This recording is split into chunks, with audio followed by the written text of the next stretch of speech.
नमस्ते दोस्तों, आज की इस कहानी में आपका स्वागत है। मेरा नाम विराज है और मेरे परिवार में मम्मी, पापा, दीदी और मैं था। दीदी की शादी के बाद हम 3 लोग ही रह गए थे। हम लोग एक कॉम्प्लेक्स में रहते थे।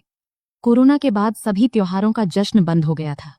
बाद में कोरोना तो नहीं था, लेकिन ज्यादातर लोग तब घर से ही काम कर रहे थे, इसलिए कई लोग गांव चले गए थे। फिर 2021 के बाद में धीरे धीरे सोसाइटी फिर से भरने लगी थी। सभी त्योहार फिर से मनाए जाने लगे थे। दोस्तों, मेरी मम्मी का नाम माधुरी था और वह अपने नाम की तरह ही सुंदर और खुले विचारों वाली थी। वह बहुत ही समझदार थी और मौकों का फायदा उठाना भली भांति जानती थी। अभी कुछ दिन पहले ही हमारी सोसाइटी में एक बड़ी पार्टी की योजना बन रही थी। हमारी सोसाइटी में कुल 10 बिल्डिंगें थी और तब सभी का एक साथ मिलकर जश्न मनाने का फैसला हुआ। पार्टी के दिन मम्मी ने लाल रंग की चमकीली साड़ी और स्लीवलेस ब्लाउज पहना था। तब वह बहुत ही सुंदर लग रही थी। पार्टी से पहले कोरोना के कारण मम्मी ने अपनी सेहत का बहुत ही बारीकी से ध्यान देना शुरू कर दिया था। तब वह घर में टी-शर्ट और लाइट पैंट पहनकर योगा और प्राणायाम करती रहती थी। उनके योगा करते समय मैं उसे छिपकर देखा करता था। अब पार्टी के दिन मैं मम्मी के साथ पार्टी स्थल तक गया। जैसे जैसे लोग वहां आने लगे, माहौल और भी मजेदार होने लगा। बाकी महिलाएं भी एक से बढ़कर एक तरीके से सज धज कर आई थी। फिर पार्टी में डांस का कार्यक्रम शुरू हुआ और सभी लोग नाचने लगे। तब मैंने भी एक बियर की बोतल उठाई और कोने में छिपकर पीने लगा। डांस के दौरान एक लड़की जिसका नाम नेहा था, वह मेरे पास आई और मुझसे बात करने लगी और फिर मुझे एक ऑफर दिया। नेहा ने कहा, चल मेरे घर, मुझे तुम्हारी जरूरत है। तब मैं नशे में चूर था, मुझे कुछ करने का मन कर रहा था। तब जैसे ही हम दोनों वहां से जाने वाले थे, मेरी मम्मी वहां आ गईं। वो वहां तक मुझे ढूंढते हुए आई थी। तभी उन्होंने मुझे देखा और मुझे पुकारा। तब हम डर गए और फिर नेहा वहां से चली गई। मैं भी मम्मी के पास चला गया। मम्मी ने कहा, ये पार्टी है तुम्हारी? तब मैंने बोलना शुरू किया तो उन्हें मेरे मुंह से बियर की बदबू आई। उन्होंने पूछा, तूने भी पी है क्या? कैसी बदबू आ रही है, शर्म नहीं आती? तब मैंने उन्हें समझाने की कोशिश किया और कहा, मम्मी, इतने सालों में पहली बार पिया है। चलो ना, आज के दिन सेलिब्रेट कर लेने दो। मम्मी ने कहा, पार्टी चल रही है, मजा करो, लेकिन ये सब लुके छिपे मुझे पसंद नहीं। अगर किसी को पता चल गया तो पापा की इज्जत का क्या होगा? तब मैंने कहा, मम्मी, आगे से ऐसा कुछ नहीं करूंगा। उन्होंने कहा, घर में जो करना हो मुझे बताकर करो, बाहर किसी को मौका मत दो बोलने का। तब मैंने कहा, ठीक है मम्मी, अब आज का दिन खराब मत करो, तुम भी एंजॉय करो। फिर मैंने मम्मी का हाथ पकड़ा और पार्टी में ले गया। फिर वो थोड़ी देर बाद सामान्य हो गई। थोड़ी देर बाद लोग बाहर जाने लगे क्योंकि शराब खत्म हो गई थी। तब मम्मी मुझे एक टेबल के पास लाकर बैठ गई और बोली, मुझे शराब पीनी है, जाओ उसी कोने में एक बोतल लेकर आओ जहां तुम पी रहे थे। तब उन्होंने मुझे शराब लेकर उसी कोने में आने को कहा और खुद उठकर वहां चली गई। तब मैंने एक बोतल लेकर आया और 2 गिलास व्हिस्की बनाया और वहां गया। मम्मी ने कहा, 2 क्यों? मैंने कहा, एक तुम्हारे लिए और एक मेरे लिए। तब वो गुस्सा होकर मुझे देखने लगी, लेकिन मैंने उन्हें मना लिया। फिर हमने चीयर्स किया और मम्मी ने जल्दी से ही अपना पैक पी लिया। फिर उन्होंने मेरा गिलास ले लिया और पीने लगी। तब 2 घूंट पीने के बाद मैंने गिलास उनसे लिया और कहा, मैं और लेकर आता हूं। तब मुझे हंसी आ रही थी क्योंकि मम्मी पहली बार ऐसा कर रही थी। फिर मैंने बियर का एक छोटा बोतल और लेकर लाया और तब देखकर मम्मी हंसने लगी। फिर दोबारा से 2 पैक बनाया और एक मम्मी को दिया। तब मैं अपने पैक अभी आधा ही पिया था कि मम्मी अपना खत्म करके बोतल से ही पीने लगी। अब कोने में बैठकर पूरी टली हुई मम्मी को किक लगने लगी थी। फिर मैंने उन्हें हॉल में लाकर बैठाया और खुद बियर पीने लगा। तब रात के 11:58 हुए थे जब लोग फिर से आने लगे। सभी लोग छत पर एक दूसरे को नए साल की शुभकामनाएं देने के लिए गए। तब मैं और मम्मी नीचे ही रहे क्योंकि वह थोड़ा नशे में थी। फिर मैंने मम्मी को पकड़कर न्यू ईयर का काउंटडाउन किया और जैसे ही 12 बजे मैंने उन्हें गले लगा लिया। तब मैंने पहली बार ऐसा किया था। तब मम्मी के गाल से पाउडर और मेकअप की खुशबू आ रही थी। फिर उन्होंने भी मुझे गले लगा लिया और फिर अपने दोनों हाथों से मेरा चेहरा पकड़ा। तब मैं थोड़ा हिल गया था, लेकिन फिर शांत हो गया। लेकिन तुरंत से उन्होंने फिर ऐसा किया तो हम कोने में चले गए। अब पार्टी में लोग फिर से नाचने लगे थे। तब मम्मी भी नाचने लगी और पापा उनके साथ नाच रहे थे। मुझे सहन नहीं हो रहा था, लेकिन कुछ नहीं कहा। थोड़ी देर बाद पापा ने मुझे मम्मी को घर ले जाने को कहा। तब मैंने मम्मी को घर ले जाने की कोशिश किया, लेकिन मम्मी ने कहा कि वो थोड़ी देर और रुकना चाहती हैं। थोड़ी देर बाद जब हम घर पहुंचे तो मम्मी ने कहा कि उन्हें और दारू पीनी है, और फिर वो मुझसे चिपक कर नाचने लगी। फिर मम्मी ने कहा कि मेरा हाथ उनके कमर पर रखूं, और इस तरह करके हम धीरे धीरे नाचने लगे। तब मम्मी नशे में थी और मेरे करीब आ रही थी।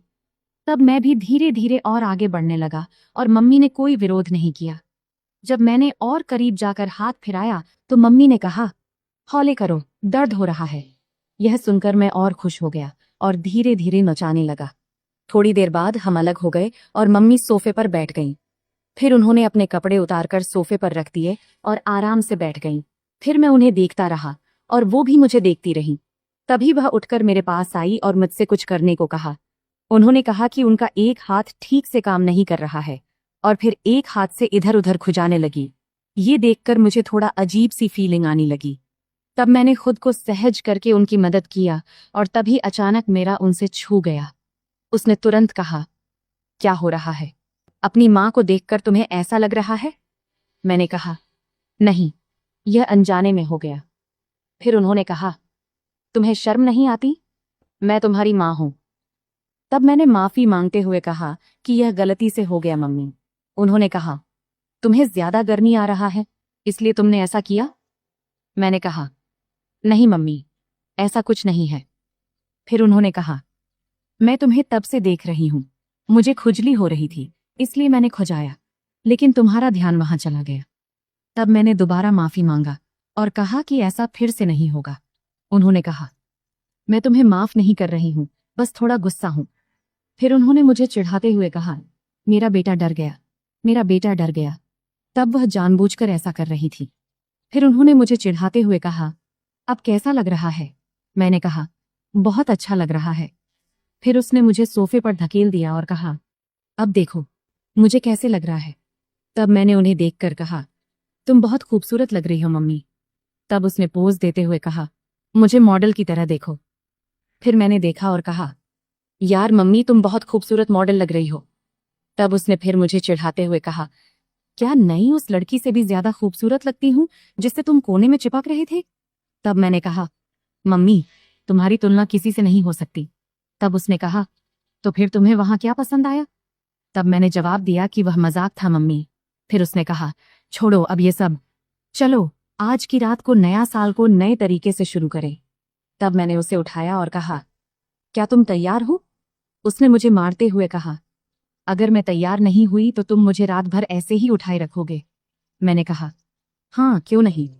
फिर उसने हंसते हुए मेरे गाल को चिमटी काटी और कहा, तुम्हें हमेशा जल्दीबाजी होती है। फिर मैंने उसे उठाकर उसके कमरे में ले जाना शुरू किया। तब वह नाम मात्र के लिए मुझे रोकने की कोशिश कर रही थी, लेकिन वास्तव में वह कोई प्रतिरोध नहीं कर रही थी। फिर उसने लाइट जलाई और बिस्तर के पास खड़ी हो गई। मैंने कहा, बताओ अब क्या करना है?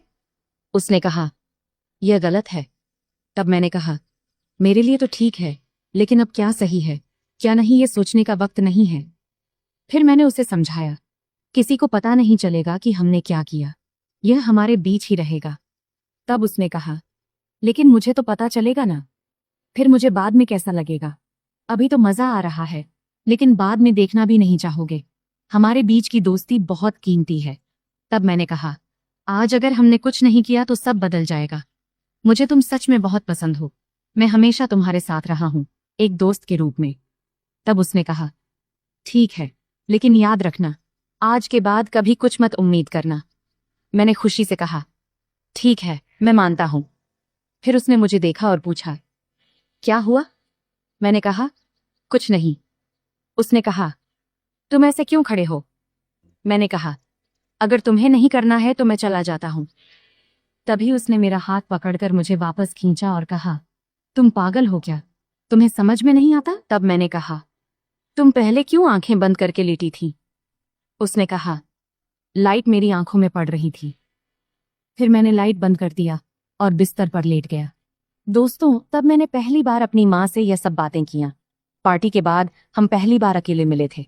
तभी वह उठी, फिर लाइट जलाई और बाथरूम गई और वापस आकर बिस्तर पर लेट गई। तब भी मैंने उसे देखा और कहा, मम्मी, तुम बहुत सुंदर लगती हो, उसने कहा। अब तो मैं पतली हो गई हूं, क्या अब भी पसंद आती हूं? मैंने कहा, तुम्हें तो मैं कैसे भी पसंद करता हूं, तुम हमेशा खूबसूरत लगती हो। फिर उसने कहा, तुम्हारे पापा आज नहीं आएंगे, आज रात हम दोनों अकेले हैं, अब दरवाजा बंद कर दो और फिर मत खोलना। मैंने कहा, वाह मम्मी, तुम तो बहुत इंटेलिजेंट हो, मुझे लगता था कि तुम पुराने ख्यालों की हो। तब उसने कहा, मैं ऐसा नहीं हूं, मैं आजाद हूं, जो भी मन में हो वो कर लेती हूं। अब अगर तुम्हारे मन में भी कुछ हो तो खुलकर मुझसे कहो। तब मैंने कहा, मुझे तुम्हें नाम से पुकारने का मन है। इस पर उसने कहा, तो पुकारो।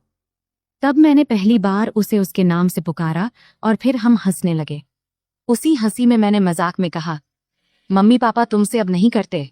उसने कहा, अब नहीं, महीने में बस 1 से 2 बार, वो भी बड़ी मुश्किल से। मैंने कहा, सच में? उसने कहा, हाँ सच में। और हम फिर से हंसने लगे। थोड़ी देर बाद मैंने मम्मी को देखा और कहा, तुम्हें क्या चाहिए मम्मी? उसने मुझे मुस्कुराते हुए मुझसे कहा, तू मेरा बेटा है, मैं तेरे साथ कुछ भी शेयर कर सकती हूं। मैंने कहा, तो आज की रात बस हम दोनों के लिए है। तब हम दोनों ने एक दूसरे के आमने सामने बैठकर बातें करना शुरू किया। तब उसने बताया कि कैसे उसने अपनी जवानी में कितनी मुश्किलें झेलीं और कैसे उसने सब कुछ संभाला। मैंने भी अपने मन की बातें उसे बताईं, जो मैंने कभी किसी को नहीं बताई थीं। फिर उसने कहा, तू जानता है बेटा, मुझे तुझ पर गर्व है, तूने हमेशा मेरा साथ दिया है। आज रात हम बस एक दूसरे के साथ समय बिताएंगे। फिर मैंने उसे गले लगा लिया और कहा, मम्मी तुम सबसे अच्छी हो। फिर हम दोनों ने मिलकर थोड़ा और समय बिताया, हंसते बोलते और पुरानी यादों को ताज़ा करते हुए। फिर मम्मी ने कहा, अब चल, सोने का समय हो गया। मैंने उसे बिस्तर पर सुलाया और खुद भी पास में ही लेट गया। तब हम दोनों ने आंखें बंद कियां और एक दूसरे के पास होने की गर्मी महसूस किया। उस रात के अंधेरे में मैंने महसूस किया कि मम्मी मेरे लिए क्या मायने रखती है और मैं उसके लिए क्या। फिर सुबह जब आंखें खुलीं तो मैंने देखा कि मम्मी अब भी सो रही थी।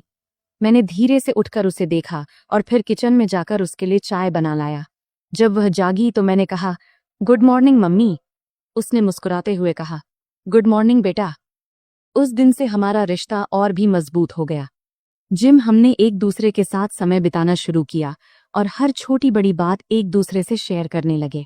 वह रात हमारी जिंदगी में एक नया मोड़ लेकर आई थी, जिससे हम दोनों ने एक दूसरे को और भी करीब से जाना और समझा। तो दोस्तों, यह थी हमारी आज की छोटी सी कहानी। आपको यह कहानी कैसी लगी कमेंट करके जरूर बताएं, और अगर आपको यह कहानी पसंद आई हो तो इसे लाइक करें और अपने दोस्तों के साथ शेयर करें। आगे भी ऐसी ही रोमांचक कहानियों के लिए हमारे चैनल को सब्सक्राइब करें ताकि आप हमारी कोई भी कहानी मिस न करें।